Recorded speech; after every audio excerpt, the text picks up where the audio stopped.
السلام علیکم. و علیکم السلام و رحمت الله. بله اکه محمد اقبال سازی خوبی؟ تشکر برادر.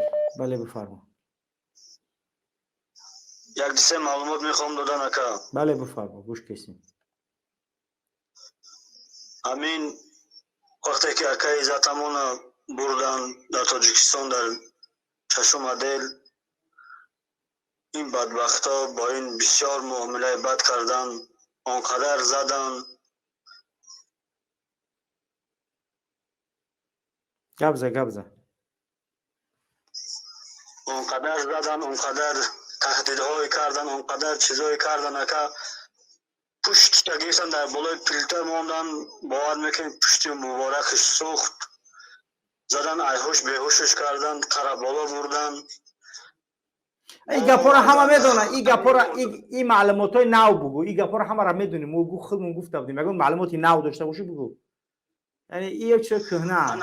یک چیز کهنه. بله چیزای نو.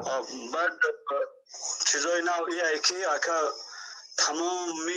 تمام تاجیکستان روز به روز وای کردیسته اکا رنگی محکم بکنن که بلوک.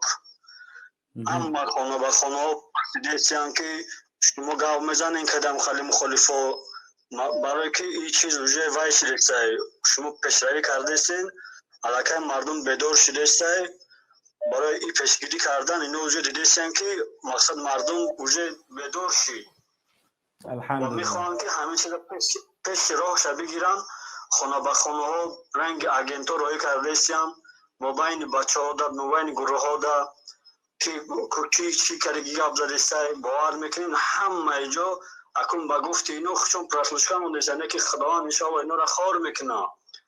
انا من چی گفتنی هستم اکا این پرزیدنت تونیس ایکو اکا بله یا میگفتن که ای آدمایی که در خارجن اینو مخالفای ما اینو سگن اینو از گفتن که آخر در مخالفا مردم بدار کردن، مردم این بن علی را از تخت فرو آوردن.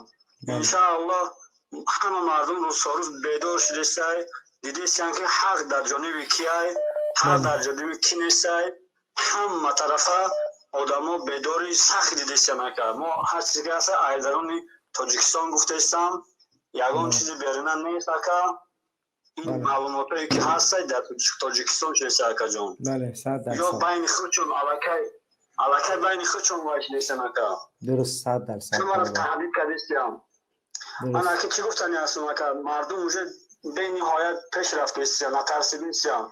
من چی گفتنی هستم برای مردم تاجیک نترسین. من شخصا ایدرین شنبه اینجا گرد دادیستم مقصد که ما باید بخیزیم یا اویله هستن که همه را نیست کردیستم. من که پیشکی یک چی میگم یک رستوران در باور که نه شده شده بود دخترای تاجیک آنقدر بشرم شدن آنقدر حیاش همون یک کرده که همین بدبختی دجال کردیسته همه را بس این خاصات کشون داشته همین بدبخت کشون داشته. تو لعنت کرده الله تو جناب می تو دجال زمان ما هستی، تو یک فتنگر زمان ما هستی. الله تو را خور کنه در دنیا آخرت در این اولاد بدت. بله سلامت باشی برادر گرامی. الله حفظت کنه ان الله که هر یک شهروند تاجیکستان در حق این لعنت کرده الله دعاهای بعد و در سجداتون دعا کنه ان الله که خداوند هر چی تیزتر و کیفر اعمالش برسد. سلامت باشی برادر گرامی. سلامت باشی. سلامت باشی.